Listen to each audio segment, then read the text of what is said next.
ഓം ശ്രീനാരായണ പരമ ഗുരവേ നമഃ. ഗുരുമാർഗത്തിലേക്ക് ഏവർക്കും സ്വാഗതം. പരമഗുരുവിൻ്റെ തീർത്ഥാടന ലക്ഷ്യങ്ങളിൽ മറ്റൊരു പ്രധാനപ്പെട്ട ഒന്നാണ് കൈത്തൊഴിൽ. കൈത്തൊഴിൽ കൊണ്ട് എത്രയോ ആളുകൾക്ക് സ്വന്തം ജീവിതം കരുപിടിപ്പിക്കാൻ സാധിക്കും.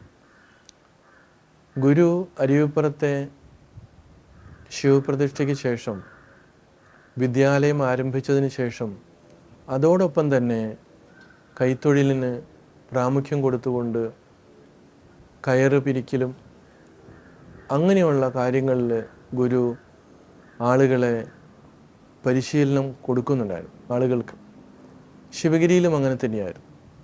അപ്പോൾ എത്രയോ ആളുകൾക്ക് ഇപ്പം മദ്യം ഉപയോഗിച്ചിരുന്ന, അതുകൊണ്ട് ഉപജീവനം നടത്തിയിരുന്ന ആളുകളെ അതിൽ നിന്ന് പിന്തിരിപ്പിച്ചുകൊണ്ട് ആരോഗ്യകരമായിട്ടുള്ള വ്യവസായം തുടങ്ങുന്നതിന് വേണ്ടിയിട്ടാണ് ഗുരു ഇത് ചെയ്തത്. അപ്പോൾ കയറ് പിരിച്ച് കയറ് ഉൽപ്പന്നങ്ങൾ അതിനകത്ത് എത്രയോ വലിയ വലിയ നിലയിലായിട്ടുള്ള ഗുരുവിൻ്റെ ഭക്തന്മാരുണ്ട്.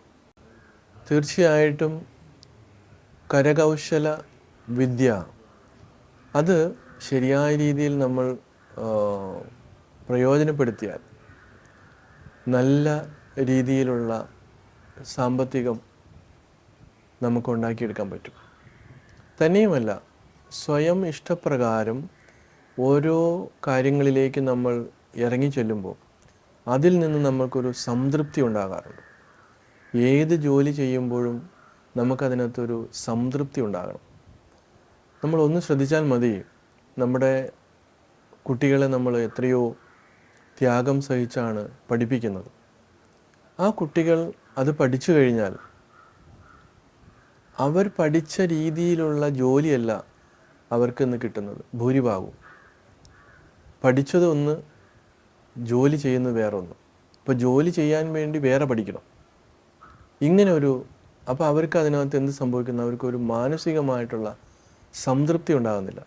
ഒരു ജോലി ചെയ്യുമ്പോൾ സംതൃപ്തിയോടൊപ്പം തന്നെ നമുക്ക് അതിൽ നിന്ന് ഒരു പണവും ഉണ്ടാകണം, ഒരു വരുമാനം ഉണ്ടാകണം. നമുക്ക് ജീവിക്കണം, നമുക്ക് വീട് വേണം, നമുക്ക് മറ്റുള്ള അത്യാവശ്യം സൗകര്യങ്ങളെല്ലാം ഉണ്ടാകണം.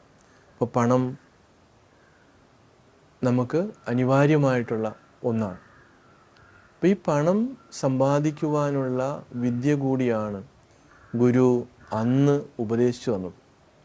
അപ്പോൾ ഒരു സന്യാസിയായിട്ടുള്ള, ഒരു സർവസംഘ പരിത്യാഗിയായിട്ടുള്ള, ഒരു ജീവൻ മുക്തനായിട്ടുള്ള ഈ പ്രപഞ്ചം, ഈ ജഗത്ത് മിഥ്യയാണ് എന്ന് പറയുന്ന ഒരു മഹാത്മാവ് എന്തിനു വേണ്ടിയാണ് സാധാരണ ജനങ്ങളുടെ ഇടയിലേക്ക് ഇറങ്ങി വന്നുകൊണ്ട് നിങ്ങളുടെ ജീവിത നിലവാരം മെച്ചപ്പെടുത്തുവാൻ വേണ്ടി ഇതൊക്കെ ചെയ്യണം, ഇങ്ങനെ ചെയ്ത് നിങ്ങൾ രക്ഷപ്പെടണം എന്ന് പറയുന്നത്? അന്നത്തെ ഒരു മാനസികാവസ്ഥ ഈ മദ്യവും ഒക്കെ കഴിച്ച് അവരുടെ ബുദ്ധിയൊക്കെ മുരടിച്ചു പോയി, ബുദ്ധിക്ക് വൈകല്യം സംഭവിച്ചു. അതുകൊണ്ട് അവർക്ക് പുതുതായിട്ട് ചിന്തിക്കുന്നതിനോ ആ രീതിയിൽ ഉയരുന്നതിനോ സാധ്യമല്ലാതിരുന്നൊരു കാലം. അതുകൊണ്ടാണ് ഗുരുവിന് ഇങ്ങനെയൊക്കെ ഉപദേശിക്കേണ്ടി വരുന്നത്. ഇന്നും അങ്ങനെ തന്നെയാണ്. വളരെ മർമ്മപ്രധാനമായിട്ടുള്ള ഒരു സന്ദർഭങ്ങളിൽ ഈ ആധ്യാത്മികമായിട്ടുള്ള ഗുരുക്കന്മാരുടെ അടുത്തേക്കാണ് ഈ പറയുന്ന ഭൗതികവാദികളും മറ്റുള്ളവരൊക്കെ വരുന്നത്.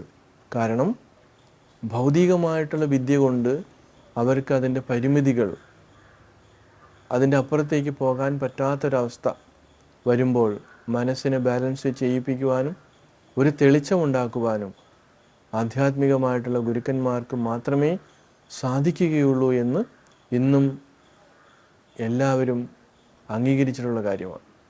എത്ര വലിയ നിരീശ്വരവാദിയായാലും ഭൗതികവാദിയായാലും അവരുടെ ജീവിതത്തിൽ ശാശ്വതമായിട്ടുള്ള ഒരു മനസ്സമാധാനം ലഭിക്കുന്നതിന് ആധ്യാത്മികമായിട്ടുള്ള വഴിയിലൂടെ വന്നാൽ മാത്രമേ സാധിക്കൂ എന്ന് തെളിയിച്ചിട്ടുണ്ട്.